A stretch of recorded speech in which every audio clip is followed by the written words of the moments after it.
ప్రపంచ ఎయిడ్స్ వ్యాధి దినాన్ని పురస్కరించుకొని ఖమ్మం, భద్రాద్రి కొత్తగూడెం జిల్లాలో అవగాహన ర్యాలీలు, ప్రదర్శనలు నిర్వహించారు వైద్య ఆరోగ్య శాఖ సిబ్బంది.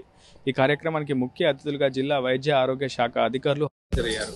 విద్యార్థులకు, యువతకు హెచ్ఐవి పట్ల అవగాహన కల్పించారు వైద్య ఆరోగ్య శాఖ సిబ్బంది.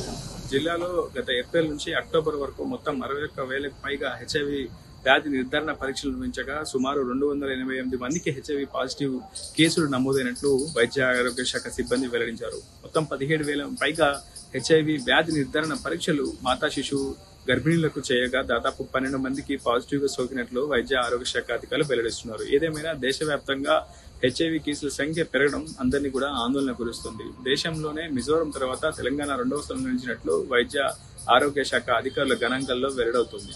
అటు తెలంగాణ రాష్ట్రంలో ఖమ్మం జిల్లా 4వ స్థానంలో ఉన్నట్లు ఇప్పటికే సమాచారం అందుతుంది. ఏదేమైనా హెచ్ఐవి కేసుల సంఖ్యను తగ్గించేందుకు ఇప్పటికే వైద్య ఆరోగ్య శాఖ సిబ్బంది ముమ్మరంగా కృషి చేస్తున్నారు. ప్రధానంగా ఖమ్మం జిల్లా ప్రభుత్వ ప్రధాన ఆసుపత్రిలోని యాతి సెంటర్లో సుమారు 1000 మంది రోగులకు కూడా చికిత్స అందిస్తున్నారు. ప్రభుత్వం కూడా సామాజిక వివక్షకు గురవుతున్నటువంటి హెచ్ఐవి రోగులకు ఆసరా పెన్షన్ వంటి అనేక సంక్షేమ పథకాలు కల్పిస్తూ వాళ్ళకి ఆర్థిక భాగస్వామ్యంగా భరోసాగా నిలిచే ప్రయత్నం కూడా ప్రభుత్వాలు చేయడం కొంత ఆనందాన్ని కలిగిస్తోంది. మరోవైపు ఈ హెచ్ఐవి సంక్రమణ పట్ల అందరూ అప్రమత్తంగా ఉండాలని చెప్పి పెద్ద ఎత్తున వైద్య ఆరోగ్య శాఖ సిబ్బంది సూచనలు కూడా జారీ చేస్తున్నారు. ప్రధానంగా సంభోగం విషయంలో, అదేవిధంగా రేజర్ బ్లేడ్లు, ఇదే విధంగా రక్త మార్పిడి విషయంలో ముందస్తుగా అప్రమత్తంగా ఉండాలని చెప్పి అటు విద్యార్థులకు, యువతకు, ప్రజలకు వైద్య ఆరోగ్య శాఖ సిబ్బంది పలు సూచనలు కూడా జారీ చేస్తున్నారు.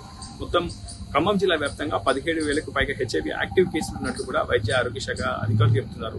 కేసుల సంఖ్యను తగ్గించేందుకు తమ వంతు ప్రయత్నం తాము చేస్తున్నామని, ఎయిడ్స్ వ్యాధి నివారణకు మందులు కాకుండా ముందస్తుగా అప్రమత్తంగా ఉండాల్సినటువంటి అవసరం ఎంతైనా ఉందంటున్నారు వైద్య ఆరోగ్య శాఖ అధికారులు. ప్రధానంగా ఎయిడ్స్ వ్యాధికి సంబంధించినటువంటి మందులను సుమారు ఒక్కో రూపాయికి 12,000 రూపాయల విలువ చేసే మందులను కూడా ప్రభుత్వం ఉచితంగా పంపిణీ చేస్తుంది.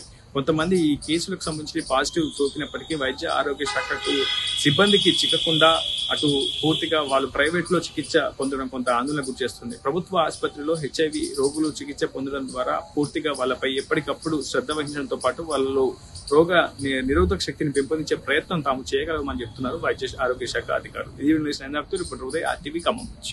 మరిన్ని వీడియోస్ కోసం ఛానల్ సబ్స్క్రైబ్ చేయండి. లేటెస్ట్ అప్డేట్స్ కోసం వాట్సాప్ ఛానల్ ఫాలో అవ్వండి. అండ్ లింక్ డిస్క్రిప్షన్ లో ఉంది.